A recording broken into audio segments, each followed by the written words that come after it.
अब आज का क्लास क्या था, हमने कहा था कि आपने क्या सीखा। देखो, आपने सीखा सब्जेक्ट, आपने सीखा वर्ब, आपने सीखा अदर वर्ड। मेरे दोस्त मुझे एक बात बताओ कि आपको सब्जेक्ट का ज्ञान हो गया है, राइट, वर्ब का ज्ञान हो गया और अदर वर्ड का ज्ञान होगा, हुआ कि नहीं हुआ। सब्जेक्ट क्या है पता है, वर्ब क्या है पता है, और अदर वर्ड क्या है वो पता है। अदर वर्ड का मतलब होता है ऑब्जेक्ट और कॉम्प्लीमेंट। याद आ रहा है सब, बहुत बढ़िया। अब हम लोग आगे बढ़ेंगे, अगले चरण में चलेंगे जिसका नाम होगा क्लाउज। आज का क्लास हम लोगों का क्लाउज का क्लास होगा। बड़े आराम से बैठना है, हो सकता है कि 2 क्लास लगे या हो सकता है आज ही खत्म कर दूं, राइट। तो क्लाउज में आपको बिल्कुल शांति बनाए रखना है, ठीक है, और आराम से सीखने का प्रयास करना है। एक लड़का पूछा सर मैं ऑक्सीजन लेता हूँ, यहाँ ऑक्सीजन ऑब्जेक्ट है ना सर। देखो बेटा, आप ऑक्सीजन लेते हो तो ऑक्सीजन पर क्या प्रभाव पड़ता है, ऑक्सीजन समाप्त हो जाता है, ऑक्सीजन को चूस नहीं करते हो आप तो, लेकिन इनडायरेक्ट प्रभाव कह सकते हो कि है, तो इनडायरेक्ट प्रभाव है तो ऑब्जेक्ट है, ठीक है। चलिए बहुत बढ़िया, तो कोई बात नहीं। देखो, जिस चीज पे आपको लगता है प्रभाव पड़ रहा है, प्रभाव 2 तरह का, प्रत्यक्ष और अप्रत्यक्ष। तो जब प्रभाव इनडायरेक्ट होगा तो उसे हम ऑब्जेक्ट कहेंगे, और डायरेक्ट होगा तो भी कहेंगे। अगर ऑब्जेक्ट डायरेक्ट हो या इनडायरेक्ट हो, ऑब्जेक्ट होगा ही होगा, राइट। चलिए बहुत बढ़िया। अब यहाँ ध्यान दीजिए, तो सब्जेक्ट है, वर्ब है, अदर वर्ड है, तो ये ऑब्जेक्ट या कॉम्प्लीमेंट होगा तो इसे हम ऑब्जेक्ट या कॉम्प्लीमेंट कहेंगे। ये सब्जेक्ट है, ये वर्ब है। तो अब आपको पूरा ज्ञान मिल गया है। अब हम लोग थोड़ा सा आगे बढ़ेंगे, सीखने का प्रयास करेंगे। अगला चरण हम लोगों का है, इसका नाम होगा क्लाउज। लेकिन पहले देखते हैं क्या होता है, पहले आप समझाता हूँ। अब देखो, हमने एक सेंटेंस लिखा, वो सेंटेंस है ही इट्स। देखो, ही इट्स हिंदी निकलता है वह खाता है, वह खाता है, राइट। देखो, मैं बड़े आराम से पढ़ा रहा हूं क्योंकि मुझे पता है कि आप मोबाइल पे पढ़ रहे हो, तो मैं बड़े प्यार से बड़े आराम से सिखाने का प्रयास कर रहा हूं। और अब आप मुझे बताएं, सर मेरा क्लास नहीं चल रहा है। देखो बेटा, आपके वीडियोज बड़े आराम से ऐसे क्लिक करें, क्लास चल जाएगा। और नेटवर्क वगैरह चेक कर लें या फिर से रिफ्रेश करके फिर से चलाएं तो चल जाएगा। आप पेशेंसली काम करें, सब चलेगा वीडियोज। क्योंकि देखो, ऑनलाइन तो ऑनलाइन ही होगा ना, मेरे पास यहाँ चल रहा है और चल रहा है तो फिर आपका भी चलना चाहिए। सर डाउट सोल्व करने के लिए थैंक्स सर, बहुत बढ़िया। अब देखिए, ही इट्स वह खाता है, तो ही इट्स वह खाता है, तो ही हो गया सब्जेक्ट, इट्स हो गया वर्ब, राइट। अब मुझे बताएं कि वह खाता है सेंटेंस है या सेंटेंस नहीं है। आप में से कितने बच्चे जरा हाथ उठाइए कि सेंटेंस है सर, और कितने बच्चे को लग रहा है सर सेंटेंस नहीं है। तो जरा मुझे एक बच्चा पूछ रहा है सर क्लास स्टार्ट है क्या। अरे क्लास चल रहा है बच्चे, कहाँ हो तुम, क्लास स्टार्ट नहीं, क्लास चल रहा है। तो मुझे कमेंट कर बताओ कि वह खाता है सेंटेंस है या सेंटेंस नहीं है, राइट। तो सर सेंटेंस है या नहीं है, तो मुझे लिख के बताएं सेंटेंस है, और फिर लिख बताएं सेंटेंस नहीं है, तो मैं चेक कर लूंगा सेंटेंस है या सेंटेंस नहीं है। लाइव क्लास में क्वालिटी चेंज नहीं होगा। सेंटेंस है, सेंटेंस है, नहीं है, नहीं है, सेंटेंस है, बहुत बढ़िया, सेंटेंस नहीं है, सेंटेंस है, बहुत बढ़िया। दोनों जवाब मिल रहे हैं मुझे। कुछ बच्चे कह रहे हैं सेंटेंस है, कुछ बच्चे कह रहे हैं सेंटेंस नहीं है, दोनों जवाब मिल रहा है, बहुत बढ़िया। चलिए बंद करिए। अब देखिए बोर्ड पे, मैं कहता हूं कि सेंटेंस होने के लिए क्या चाहिए। देखिए बोर्ड पे, सेंटेंस होने के लिए क्या चाहिए। सेंटेंस होने के लिए चाहिए सब्जेक्ट, और सेंटेंस होने के चाहिए प्रेडिकेट, और प्रेडिकेट का मतलब होता है वर्ब, ऑब्जेक्ट और कॉम्प्लीमेंट। अब देखो कि सब्जेक्ट तो है, वर्ब है, लेकिन ऑब्जेक्ट है क्या। यानी कि दुनिया का वह सेंटेंस जिसमें सब्जेक्ट हो और वर्ब हो, वो सेंटेंस नहीं होता। यानी सब्जेक्ट और वर्ब से क्लाउज बनता है। यानी क्लाउज का मतलब क्या होता है वो समझिए। यानी he eats is not a sentence, it is a clause. यानी दुनिया का वह सेंटेंस जिसमें एक सब्जेक्ट और एक वर्ब होगा, उसे हम क्लाउज कहेंगे, उसे हम सेंटेंस नहीं कहेंगे। सेंटेंस होने के लिए चाहिए क्या, तो सेंटेंस होने के लिए चाहिए सब्जेक्ट, वर्ब और अदर वर्ब। यानी सेंटेंस होने के लिए सब्जेक्ट चाहिए, वर्ब चाहिए और अदर वर्ड चाहिए। यानी वह सेंटेंस जिसमें सब्जेक्ट हो, वर्ब हो, अदर वर्ड हो, वह तुम्हारा सेंटेंस हो सकता है, लेकिन अगर अदर वर्ड ना हो, सिर्फ सब्जेक्ट और वर्ब हो, तो इसे हम क्लाउज कहेंगे। यानी आपको पढ़ाना क्या है मुझे? क्लाउज। बोर्ड पे नजरें टिकाए रखें, पढ़ाना क्या है मुझे? क्लाउज। क्लाउज, आपके क्लास में क्लाउज चलेगा। आज का टॉपिक हम लोगों का क्लाउज है, राइट बच्चे। अब ये क्लाउज होता क्या है, एक एक पार्ट समझने का प्रयास करते हैं। बेसिकली मैं आपसे बात करूं बेटा, तो क्लाउज का हिंदी होता है उपवाक्य। क्लाउज का हिंदी होता है उपवाक्य। क्लाउज का हिंदी होता है वाक्य खंड। क्लाउज का हिंदी होता है वाक्यांश। यानी क्लाउज का हिंदी है वाक्यांश, क्लाउज का हिंदी होता है उपवाक्य, क्लाउज का हिंदी होता है वाक्य खंड। अब प्रश्न उठता है कि क्लाउज एक पूरा का पूरा सेंटेंस नहीं है, क्लाउज वाक्य का टुकड़ा है। यानी clause is a part of longer sentence in which there will be one subject and one verb. यानी क्लाउज जो है लंबे सेंटेंस का एक भाग होता है जिसमें एक सब्जेक्ट और एक वर्ब होता है। यानी कि आपको सिखा क्यों रहा हूं, अगर आपको क्लाउज नहीं आता है, अगर आप क्लाउज का ज्ञान नहीं रखते हो, तो आपके राइटिंग स्किल्स इंप्रूव नहीं होंगे। यानी क्लाउज इतना महत्वपूर्ण टॉपिक है आपके लिए कि जिसका वर्णन नहीं कर सकते। अगर आपको क्लाउज टॉपिक नहीं आता, क्लाउज की समझ नहीं है, तो आप स्पोकन, आप राइटिंग, आप दुनिया का कोई पार्ट नहीं कर सकते। इसलिए क्लाउज आपके लिए बहुत ही ज़्यादा ज़रूरी है। अगर क्लाउज आप नहीं पढ़ते हो तो आपका अंग्रेजी बहुत कमज़ोर होगा। अगर क्लाउज नहीं पढ़ते हो तो स्पीकिंग नहीं होगा, राइटिंग नहीं होगा, समझ नहीं बढ़ेगी। क्लाउज तो आपको पढ़ाने के लिए एक सेकंड में पढ़ा दिया कि जिसमें एक सब्जेक्ट होगा, एक वर्ब होगा। देखो बेटा, सब्जेक्ट को डिफाइन कीजिए सर, उल्टा पुल्टा कमेंट मत करो। सब्जेक्ट पढ़ा चुका हूं पिछले क्लास में, तो आपको सब्जेक्ट वहां से पढ़ना है, राइट।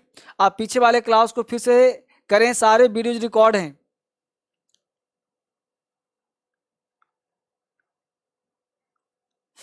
अगर आपके वीडियोज में किसी बच्चे का क्लास नहीं चल रहा, चाहे कोई दिक्कत है, तो वीडियो आपके साथ 1 वर्ष तक रिकॉर्ड रहेगा। ये वीडियो आपके पास पड़ा रहेगा, इसलिए घबराने वाली कोई बात नहीं है। दोबारा भी देख सकते हो, तीबारा भी देख सकते हो, राइट। चलिए अब हम लोग पार्ट स्टार्ट करते हैं। क्लाउज है क्या डिफिनेशन के साथ, देखिए बोर्ड पे ध्यान रखिए। हमने कहा clause is a part of longer sentence in which there will be one subject and one verb। हमने कहा बच्चे कि clause is a part of longer sentence in which there will be one subject and one verb. यानी clause है क्या चीज, तो clause is a part, clause एक पार्ट है किसका भाई? लॉन्गर का मतलब तुलनात्मक रूप से ज्यादा बड़ा। यानी क्लाउज जो है लंबे सेंटेंस का एक भाग है, लॉन्गर सेंटेंस इन विच, जिसमें देयर विल बी, जिसमें होगा one subject and one verb. यानी जिसमें एक सब्जेक्ट और एक वर्ब होगा। यानी कि आपका स्ट्रक्चर होगा सब्जेक्ट प्लस वर्ब बराबर क्लाउज। यानी क्लाउज होने के लिए एक सब्जेक्ट और एक वर्ब चाहिए। यानी दुनिया का वह सेंटेंस जिसमें एक सब्जेक्ट एक वर्ब हो, उसे हम क्लाउज कहेंगे। अब यहाँ पे थोड़ा सा डिफाइन करूंगा, थोड़ा सा कॉन्सेप्ट आपका चेंज करूंगा। यहाँ तक आपने उतार लिया, फिर आगे बात करते हैं। हमने फिर से कहा कि clause is a part of longer sentence in which there will be one subject and one verb. Clause is a part of longer sentence in which there will be one subject and one verb। जिसमें एक subject और एक verb होता है, उसे हम clause कहते हैं, राइट। तो क्लाउज का डिफिनेशन समझ में आ गया बच्चे, क्लियर हुआ? चलिए यहां तक आपने उतार लिया, फिर आगे चलते हैं। क्लियर? चलिए अब यहां पर जाने के बाद अब थोड़ा सा बोर्ड पे नजर टिकाए रखिए। देखिए जरा ध्यान रखिए बोर्ड पे, हमने कहा कि सब्जेक्ट प्लस वर्ब को हम क्लाउज कहते हैं। अच्छी बात है। हमने कहा ही इट्स, बोलो सेंटेंस है, ये क्लाउज है, जाहिर सी बात है कहोगे सर क्लाउज है। अच्छी बात। हमने बोला ही इट्स एन एप्पल। अब बोलो सेंटेंस है कि नहीं, क्योंकि सब्जेक्ट है, वर्ब है और ऑब्जेक्ट है। तो सब्जेक्ट में वर्ब मिल गया, ऑब्जेक्ट मिल गया, तो इसे हम क्या कहेंगे? सेंटेंस कहेंगे। राइट अब जितना पूछा जाए उतना ही जवाब देना। राइट अब मैं आपसे पूछ रहा हूं कि सब्जेक्ट वर्ब ऑब्जेक्ट मिल गया तो सेंटेंस हो गया। अब मैं आपसे पूछ रहा हूं क्या एक क्लाउज है कि नहीं। अगर मैं इस पूरे को कहूं कि क्लाउज है, देखो मैं थोड़ा सा ब्रेन वॉश करना चाहता हूं, इस पूरे को कहूं कि क्लाउज है तो मानोगे मेरी बात? अगर मैं कहूं कि क्लाउज है, मैं पूछूं कि he eats an apple, he goes there, he comes here, एक क्लाउज है कि नहीं है, तो क्या बोलोगे? क्लाउज है या क्लाउज नहीं है? तो मेरी बात सुनना, दुनिया का हर, पहले मैं सिंपल समझाऊं, एक बेसिक एग्जांपल सुनाता हूं आपको, पहले समझिए मैं कहना क्या चाहता हूं। अगर मैं कहूं कि जैसे मान लो तुम हो, समझना गौर से, यहां वापिस आऊंगा, या तुम हो और तुम्हारी उम्र है 25 ईयर्स, ठीक है, तुम 25 साल के हो, राइट। अगर मैं तुमसे पूछता हूं कि ये 25 साल के हो, इसका मतलब 1 साल से लेकर कितने साल तक? 25 साल तक, राइट। यानी तुम्हारी उम्र 25 से स्टॉप है। कोई व्यक्ति पूछेगा 30 साल के हो, बोलोगे ना। 35 के हो, बोलो ना। 50 के हो, बोलो ना। 20 साल के हो कि नहीं? तुम 25 के हो तो कोई व्यक्ति पूछे कि तुम 20 के हो कि नहीं हो, जाहिर सी बात है 20 पार कर चुके, 20 के हो। 5 साल के हो कि नहीं है? 5 पार कर चुका हूं तो 5 तो मेरे अंदर समाहित है। यानी कि दुनिया का हर सेंटेंस, यहां तक तो क्लाउज है, तो दुनिया के हर सेंटेंस में क्लाउज होगा ना भाई। समझ मैं क्या कहना चाह रहा हूं? समझ में आ रहा है? दुनिया का हर सेंटेंस क्लाउज हो सकता है, और दुनिया का हर क्लाउज सेंटेंस नहीं होगा। दुनिया का हर क्लाउज सेंटेंस नहीं होगा, लेकिन हर सेंटेंस क्लाउज होगा। यानी कि अगर तुम 25 साल के हो तो 50 अभी नहीं हो सकते, लेकिन 23 तो हो, 22 तो हो, 20 तो हो, यानी 1 से लेकर 25 तक हो। यानी छोटे पार्ट तुम में समाहित है और बड़ा पार्ट नहीं है। यानी कि क्लाउज सेंटेंस नहीं है, लेकिन हर सेंटेंस क्लाउज है। क्लियर हुआ? यानी कोई भी, इसीलिए हम लोग कंडीशनल क्लाउज पढ़ते हैं। कंडीशनल सेंटेंस ना कह के हर सेंटेंस को आप क्लाउज कह सकते हो।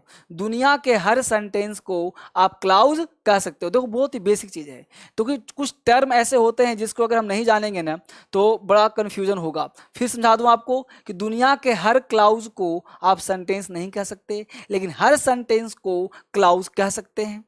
क्लियर? जहां भी मेरा दिक्कत हो वीडियो दोबारा दिखना। ये सब क्लास आपके किसी बुक में नहीं मिलेगा, सिर्फ आपको डीएसएल बुक्स चाहिए सहयोग के लिए। राइट जो पढ़ा रहा हूं वो डिटेल आपको लिखना है, वीडियोस 2 बार 3 बार पढ़ना है और समझने का प्रयास करना है। वापिस आइए, तो हमने बोला ही एट्स एन एप्पल। अब यहाँ पे हमने कहा पूरा का पूरा क्या हो गया? सेंटेंस हो गया। अब यहाँ बोर्ड पे ध्यान रखिए कि मैं एक लिख रहा हूं सेंटेंस। हमने लिखा एक सेंटेंस लिखा हमने, देखिए आराम से देखिएगा। I went there and met her when she was dancing. I went there and met her when she was dancing.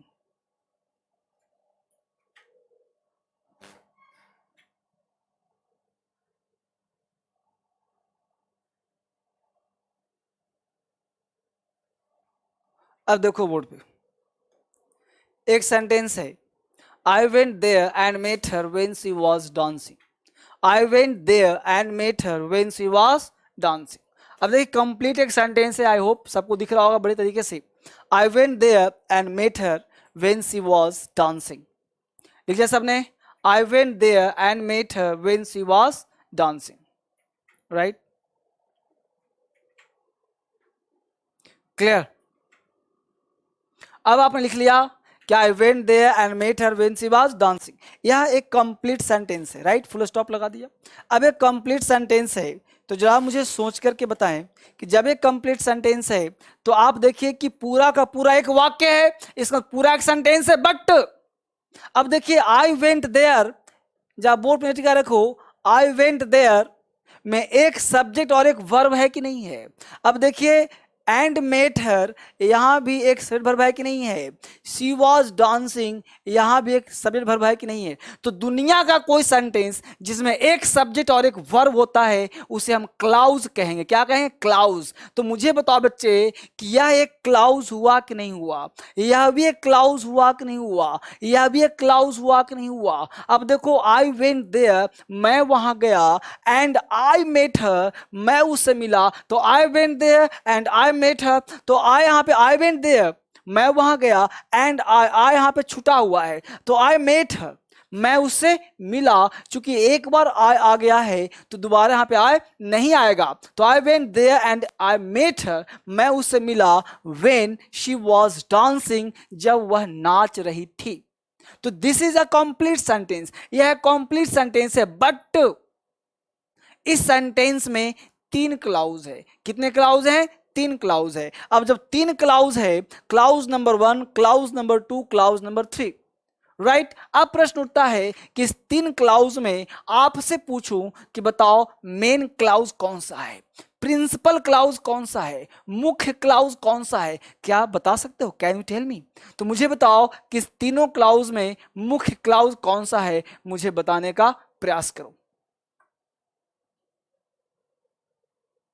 ठीक है, देखो बच्चे, क्लास अगर बढ़िया से नहीं लोगे तो फिर मैं कमेंट को हटा दूंगा। मैं कमेंट का प्रयोग इसलिए करता हूं ताकि मुझे पता चले कि आप बैठ के पढ़ रहे हो। ठीक है, चलिए। अब आपने जवाब दिया कि सर पहला वाला मेन क्लाउज है, किसी ने कहा सर दूसरा वाला, किसी ने कहा तीसरा वाला। इसमें 3 क्लाउज हैं, यानी 1 क्लाउज, 2 क्लाउज और 3 क्लाउज, 3 क्लाउज हैं। अब देखो बेटा, I went there and met her, जो बच्चे कह रहे हैं दूसरा वाला, कोई बच्चे कह रहे हैं लास्ट वाला। अब देखो, लास्ट वाला है शी वाज डांसिंग, वह नाच रही थी। तो नाच रही थी, इससे क्या मतलब है कि मुख्य कैसे हुआ? मुख्य का मतलब हुआ जो सबसे पहला काम करता है। जब तक तुम जाओगे नहीं तब तक मिलोगे नहीं, और मिलोगे नहीं तो डांस देखोगे कैसे। यानी डांस का काम क्या है? यानी कि आई वेंट देयर स्वतंत्र क्लाउज है, मैं वहां गया, लेकिन ये एंड से जुड़ा हुआ है। यानी आई वेंट देयर नहीं होता तो मेट हेयर कहां से आएगा? और met her, I met her जो आया है वो वेन से जुड़ा हुआ है, जब वह नाच रही थी। यानी आपने मिला कब? जब वह नाच रही थी। यानी कि हर क्लाउज एक दूसरे पर डिपेंडेंट क्लाउज है। यानी पहले क्लाउज को हम मुख्य क्लाउज कह सकते हैं। मुख्य क्लाउज का मतलब होता है कि पहले वाले को हम प्रिंसिपल क्लाउज कह सकते हैं। क्या कह सकते बच्चे? Principal clause. यानी आई वेंट देयर को आप नाम दीजिए प्रिंसिपल क्लाउज, प्रिंसिपल क्लाउज। यानी पहले वाला जो क्लाउज हुआ बच्चे, उसका नाम है प्रिंसिपल क्लाउज। ठीक है बच्चे, प्रिंसिपल क्लाउज, इसको ध्यान रखिए। यानी पहले वाले क्लाउज का नाम है प्रिंसिपल क्लाउज, राइट। अब प्रिंसिपल क्लाउज का मतलब, अब बात को समझिएगा और से, कि दुनिया का, लिख लो चाहे तो, दुनिया का कोई सेंटेंस बिना प्रिंसिपल क्लाउज के संभव नहीं है। यानी दुनिया का हर सेंटेंस प्रिंसिपल क्लाउज है, क्योंकि प्रिंसिपल क्लाउज इसलिए है कि वो सेंटेंस का शुरुआत करेगा। तो दुनिया का कोई भी सेंटेंस अगर सेंटेंस को स्टार्ट कर रहा है तो उसे हम प्रिंसिपल क्लाउज कहेंगे। बात समझ में आया या बात समझ में नहीं आया? फिर समझो मेरी बात को, दुनिया का कोई सेंटेंस बिना प्रिंसिपल क्लाउज के संभव नहीं है। यानी दुनिया के सारे सेंटेंस प्रिंसिपल क्लाउज होते हैं। बात समझ में आया?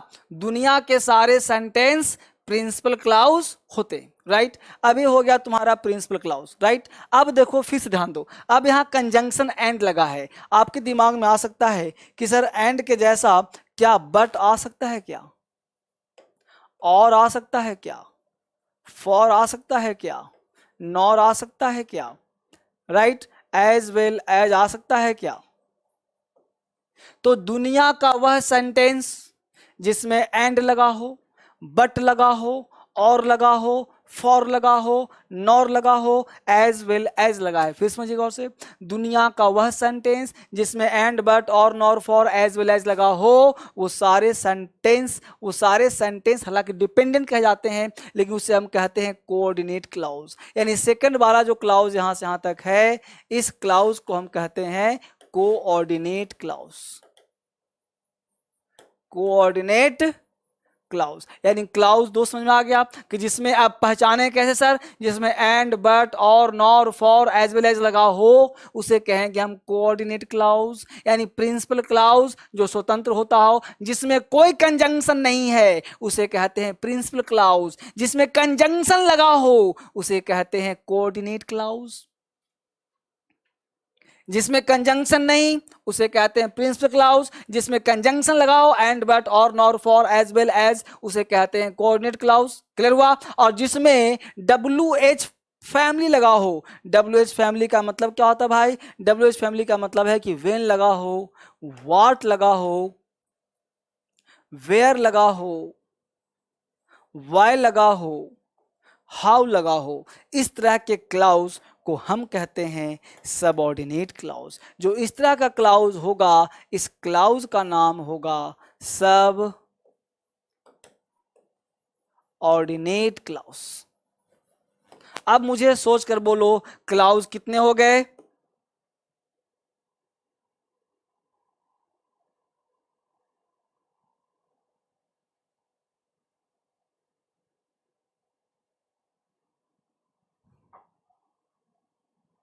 ठीक है बच्चे, तो क्लाउज तीन तरह का हो गया। एक का नाम हो गया प्रिंसिपल क्लाउज, दूसरे का नाम हो गया कोऑर्डिनेट क्लाउज, और तीसरे का नाम हो गया सबऑर्डिनेट क्लाउज। तो तीन तरह के क्लाउज होते हैं। कुछ बच्चों को दिक्कत हो रहा है क्या जी क्लास चलने में? बीजू बच्चे कुछ कमेंट कर रहे हैं कि सर क्लास सही ढंग से नहीं चल रहा है। एक दो बच्चे जिसका नेट उठ का लगता है हमको दिक्कत हो है ना, उसको ब्लर करता हो। ठीक है कोई बात नहीं। हाँ हाँ चल रहा है। चलिए, तो हमने कहा कि क्लाउज कितने होते बच्चे? तीन तरह के, principal clause, coordinate clause and तीसरा सबऑर्डिनेट क्लाउज। ठीक है फाइन। तो तीन तरह के क्लाउज आपने सीखा, प्रिंसिपल क्लाउज, कोऑर्डिनेट क्लाउज जिसमें and, but, or, nor, for लगा हो, coordinate, or what, where, when, why, how लगा हो, सबऑर्डिनेट क्लाउज। तो तीन तरह के क्लाउज सीखा हम लोगों ने, और क्लाउज क्या पहचान आ गया। एक्चुअली क्या है कि बहुत सारे बच्चों को क्लाउज नहीं पता है और वो किताब में ढूंढते रहते हैं और क्लाउज कहीं लिखा मिलता है तो वो पहचान नहीं पाते। तो सबसे पहले आपको हमने पहचानना सिखलाया कि सबसे पहले क्लाउज पहुंचा पहचान लो, फिर आपके लिए आसान होगा। राइट बच्चे? तो क्लाउज कितने आपने सीखा? तीन तरह का, प्रिंसिपल, कोऑर्डिनेट और सबऑर्डिनेट। देखो बच्चे, अगर वीडियोज में दिक्कत है तो ये दोबारा फिर से आपके चैनल पे पड़ा रहेगा, आपके ऐप पे पड़ा रहेगा, इसको दोबारा तिबारा आप देख सकते हो। एक साल तक वीडियोज पड़ा रहेगा, इसलिए घबराइए नहीं। अभी जैसे देख रहे हैं नेट की समस्या होगी, ये रिकॉर्डेड हो जाएगा, डाउनलोड भी हो जाएगा, बस थोड़ा समय दीजिए, सारा काम मैं करवा दूंगा, सब हो जाएगा। अभी नया ऐप है, धीरे धीरे परेशानी दूर हो जाएगी आपकी। तो हमने कहा प्रिंसिपल क्लाउज, कोऑर्डिनेट क्लाउज और सबऑर्डिनेट क्लाउज। तो तीन तरह के क्लाउज होते हैं। आई होप आपने सीख लिया होगा। आगे बढ़ने का प्रयास करते हैं। अब यह क्लाउज हमने पढ़ा क्यों? तो इस क्लाउज को पढ़ने के लिए हमने एक बेसिक आइडिया लिया और समझने का प्रयास किया। इसी क्लाउज के आधार पर चार तरह के सेंटेंस होते हैं। तो लिखिए, there are four types of sentences.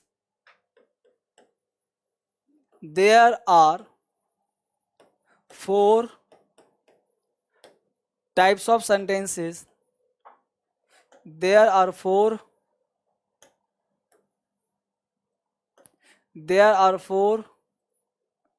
type of sentences.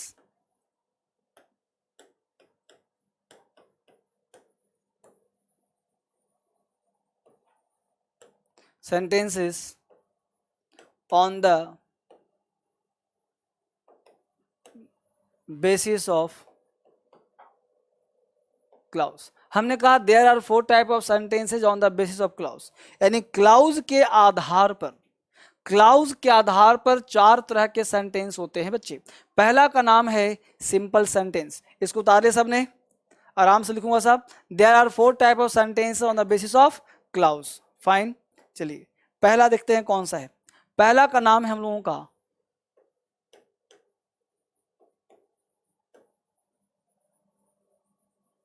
Simple sentence. पहले का नाम है सिंपल सेंटेंस। दूसरे का नाम है, पहले का नाम क्या है? Simple sentence. दूसरे का नाम है कंपाउंड सेंटेंस।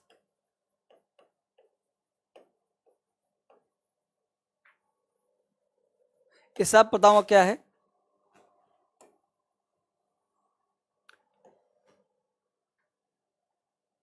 Compound sentence. तीसरे का नाम है कॉम्प्लेक्स सेंटेंस।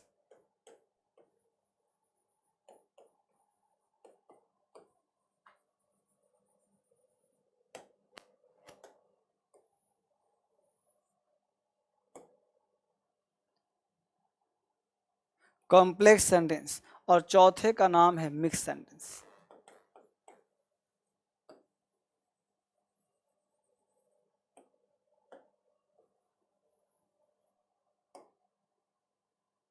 Mixed sentence. अब हमने कहा कि simple sentence, compound sentence, complex sentence and mix sentence. इस वीडियोस को ना 2 बार जरूर देखना। अब हमने कहा कि पहला हमने कहा सिंपल सेंटेंस, दूसरा कहा कंपाउंड सेंटेंस, तीसरा कहा कॉम्प्लेक्स सेंटेंस, चौथा कहा मिक्स सेंटेंस। ये 4 तरह के सेंटेंस होते हैं। क्यों होते हैं भाई? हमने पढ़ा किस तरह पे? क्लाउज तरह पे। अब ये क्लाउज का मतलब क्या है कि आखिर हम लोग जो सेंटेंस पढ़ रहे हैं उसमें क्लाउज की क्या भूमिका है, उसी भूमिका को उजागर करने के लिए आपको ये पढ़ाया जा रहा है। तो अब सबसे पहले हेडिंग बनाए सिंपल सेंटेंस, पहला लिखिए और इसको पढ़ने का प्रयास करते हैं कि सिंपल सेंटेंस क्या होता है, जानने का प्रयास करते हैं। सिंपल सेंटेंस हो चाहे कोई पल हो, मेरी बात बराबर सुनिए, दुनिया का कोई सेंटेंस हो, दुनिया का कोई सेंटेंस हो, बिना प्रिंसिपल क्लाउज के कोई सेंटेंस संभव नहीं है। मेरी बात आप तक पहुंच रही है? दुनिया का कोई सेंटेंस हो, जब तक वो प्रिंसिपल क्लाउज नहीं होगा वो सेंटेंस होगा ही नहीं। यानी दुनिया का हर सेंटेंस का शुरुआत कौन करता है? Principal clause. यानी सिंपल हो चाहे कोई पल हो, उसे प्रिंसिपल क्लाउज होना पड़ेगा। तो क्या लिखेंगे आप? It begins with principal clause। it begins with principal clause. यानी कि सिंपल सेंटेंस का शुरुआत होगा प्रिंसिपल क्लाउज से। यानी कि जो सेंटेंस में ये लिखा है I went there, I went there, अब बोलो I went there, principal clause है कि नहीं है? कोई व्यक्ति आपसे पूछे सेंटेंस कैसा है तो आप बोलोगे सिंपल सेंटेंस है, और क्लाउज कैसा है तो प्रिंसिपल क्लाउज है। हमने कहा he eats a mango, he eats a mango, बोलो प्रिंसिपल क्लाउज है कि नहीं है?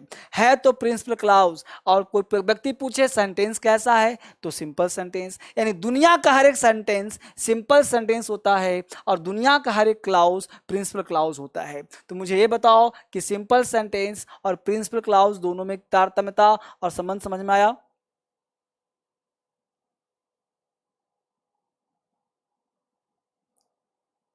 ठीक बेटा। यानी कि it begins with principal clause. I went there कैसा है?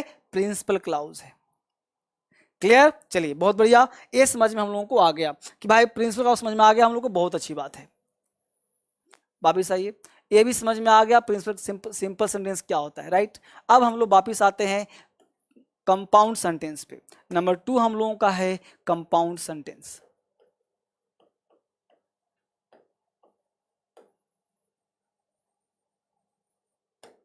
कंपाउंड सेंटेंस, कंपाउंड सेंटेंस क्या होता है भाई, इसे हम पढ़ने का प्रयास करते हैं। बोर्ड पे ध्यान दीजिए।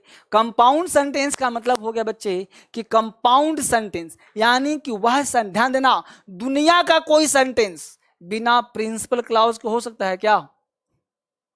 अरे कंपाउंड हो चाहे कोई आउंड हो, कंपाउंड हो चाहे कोई आउंड हो, जब तक प्रिंसिपल क्लाउज नहीं होगा सेंटेंस नहीं हो सकता। यानी कि प्रिंसिपल क्लाउज शुरुआत तो ये भी होगा, लेकिन प्रिंसिपल के साथ यदि हम कोऑर्डिनेट को जोड़ दें, प्रिंसिपल के साथ अगर हम कोऑर्डिनेट को जोड़ दें तो जो सेंटेंस बनेगा उसका नाम होगा कंपाउंड सेंटेंस। क्लियर हो सेंटेंस? देखो बोर्ड पे, तो क्या लिखेंगे हम लोग? It begins with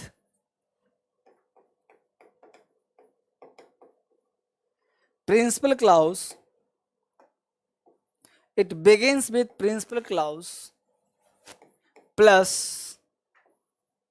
coordinate clause। जैसे एग्जाम्पल दिया हमने, एग्जाम्पल दिया I went there and met her, यानी कि अब आपको लंबे लंबे सेंटेंस जोड़ना सिखा रहा हूं।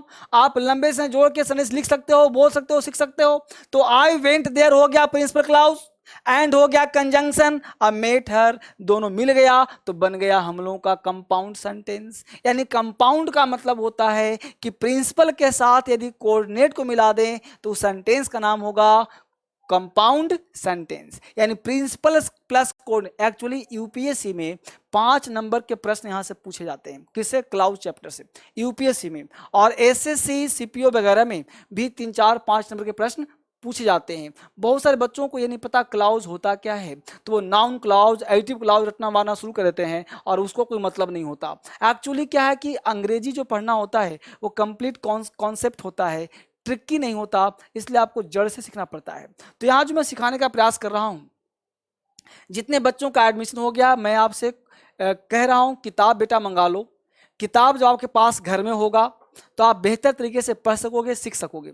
बुक्स के बिना ज्ञान अधूरा होगा, इसलिए बुक्स बेहद ज़रूरी है आपके लिए। दूसरी बात पे ध्यान दें कि आपने पीडीएफ से तो पढ़ना है, लेकिन पीडीएफ से सब कुछ पढ़ाई नहीं होता है, मन का भ्रम होता है। मोबाइल में कितना पीडीएफ, कम से कम हजारों पेज का कितना पीडीएफ आप डाउनलोड करोगे, कितना आप प्रिंट आउट निकालोगे। इसलिए बुक्स का ऑर्डर कर दें, 2 4 दिन में बुक्स आपके पास पहुंच जाएगा और बेहतर तरीके से पढ़ पाएंगे। और आप पीडीएफ से सब कुछ नहीं सीख सकते, सब कुछ नहीं पढ़ सकते। हालांकि एक आध किताब हो तो हम लोग काम कर लेते हैं, लेकिन रियल पढ़ाई ऑफलाइन होता है, इसलिए ऑनलाइन वीडियोस देख सकते हो, लेकिन पीडीएफ आपके पास जरूर होना चाहिए। खैर नहीं, अब हमने कहा compound sentence, it begins with principal clause plus coordinate clause, तो ये दोनों मिलकर क्या बन गया? Compound sentence. तो कंपाउंड आपको समझ में आ गया होगा। आगे बढ़ने का प्रयास करते हैं। फाइन बच्चे, अब सेकेंड सेंटेंस हम लोगों का है, थर्ड है, वो है नंबर 3 हम लोग का बचा हुआ है, इसको बेटा ही देता हूं। थर्ड जो हम लोगों का बचा हुआ है वो है कॉम्प्लेक्स, कॉम्प्लेक्स सेंटेंस। फिर से वही बात कहूंगा, कॉम्प्लेक्स हो चाहे कोई एक्स हो, अगर कॉम्प्लेक्स हो चाहे कोई एक्स हो, अगर सेंटेंस है तो उसे प्रिंसिपल क्लाउज से शुरू होना पड़ेगा।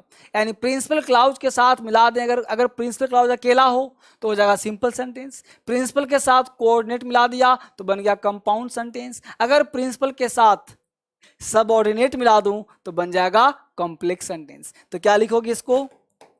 It begins with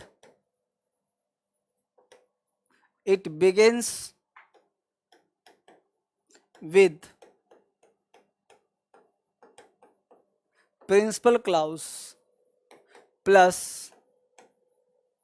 subordinate clause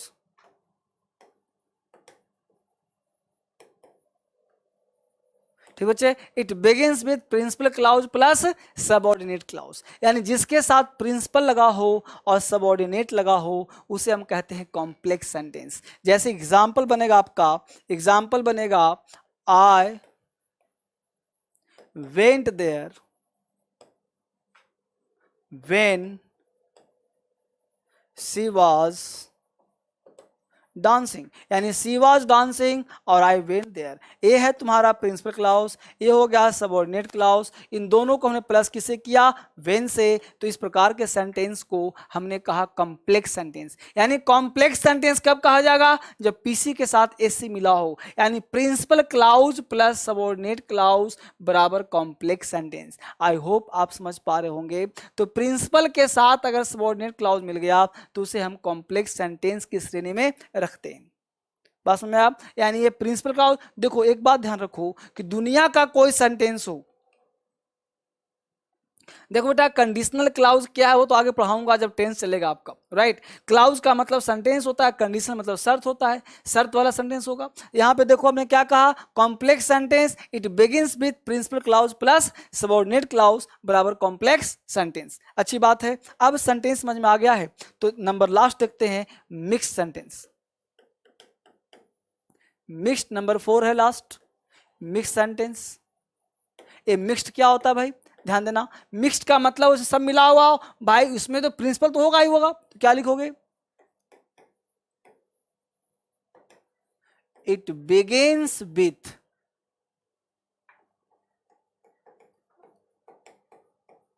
principal clause plus coordinate clause plus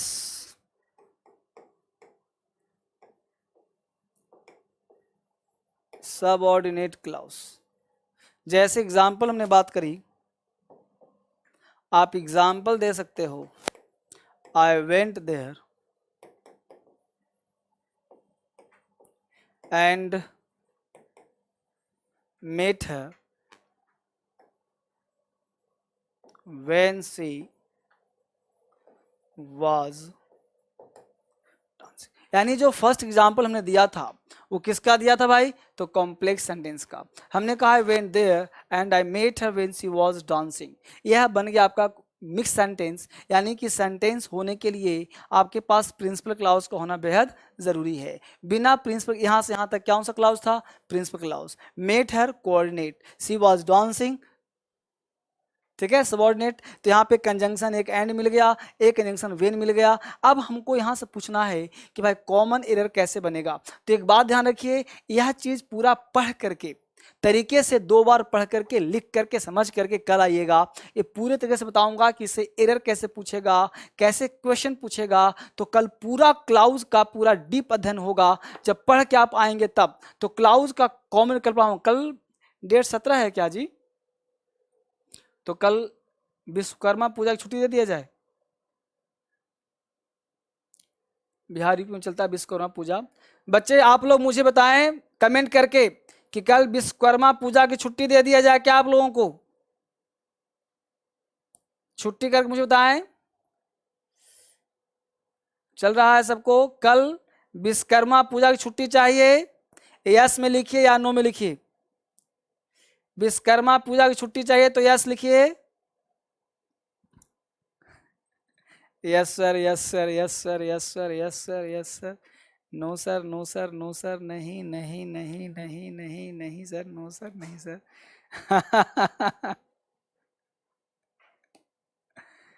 कल विश्वकर्मा पूजा की छुट्टी चाहिए। No sir, no sir, no sir, no sir, no sir, no sir, yes sir.